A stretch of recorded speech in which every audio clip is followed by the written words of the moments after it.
Okay, in the previous session we showed you how we tend to program some of our swooshing sounds, and we also showed you how to do the FX boom that we use quite a bit in our mixes. Now, as you can see, we're back on the arrangement page here, and it's looking a little bit more complicated now, but we'll talk you through it step by step. Now, first of all, we've introduced a new instrument here which is just called Intro Atmos. Now, this is nothing special at all. Just give it a quick listen.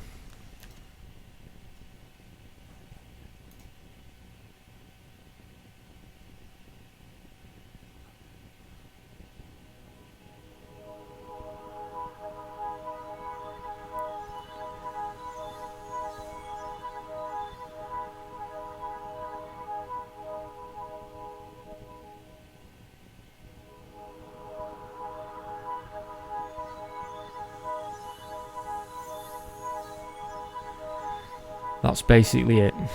As you can see, it's nothing special, and we didn't actually program that. We got that from a program called Sophistry, which is an ambient synthesizer that we have. We just went through a few sounds, and we found that one that we thought sounds quite nice, and it's just useful at the beginning of the mix. We do also use it a little bit later on here, as you can see, just when we break down and we start to come back in again. But that's the only two places that we use this. You notice we've also added some intro chords. Now again, nothing special, this is just a chord stab.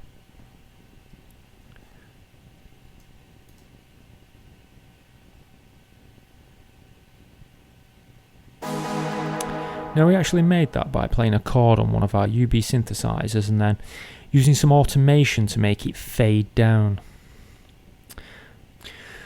And you'll notice now that we also have a single string note. Now again this is nothing special, it's just a single note.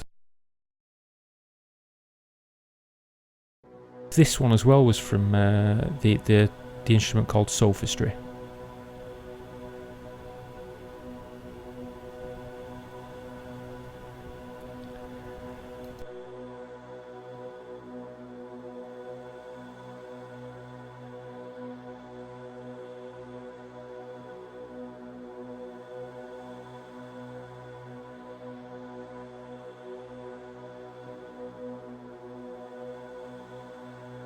And that is basically it. We do have here, as you can see, of course, we've got lots of instruments here. We've got FX passes and ups and down sweeps and swooshes and booms, but none of these that are really that spectacular. They're all very, very simple sounds that just sweep by and just add that little bit more to the mix.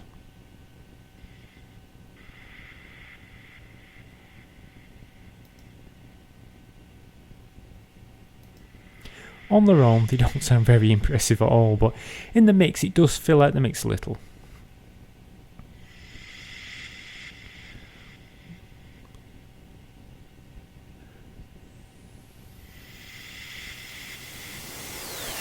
Now, of course, some people will be asking, well, do we program all our timbres, all our effects timbres?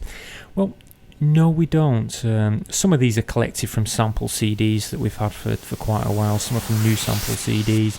Some are actually from sci-fi films, and some are free on the internet. We just generally do a search around and we collect these things and put them all in a folder and just call them effects, and then we jump through and just pick them out as we want them. Now, one thing I really do need to point out here that I think is very important is here this FX snare roll. Now, at the very beginning we said we don't really use snares. We don't generally, but we decided in this one it needed a little bit of a snare roll just to lift the mix up. So what we've done here is we opened up our Ultrabeat instrument, wrote a very simple snare that is described in full detail in the Dance Music Manual Trance chapter.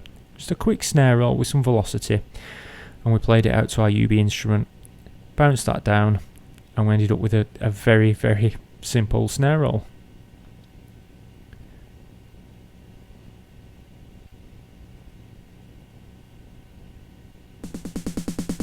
The only thing that's important to remember is the order you put your effects in.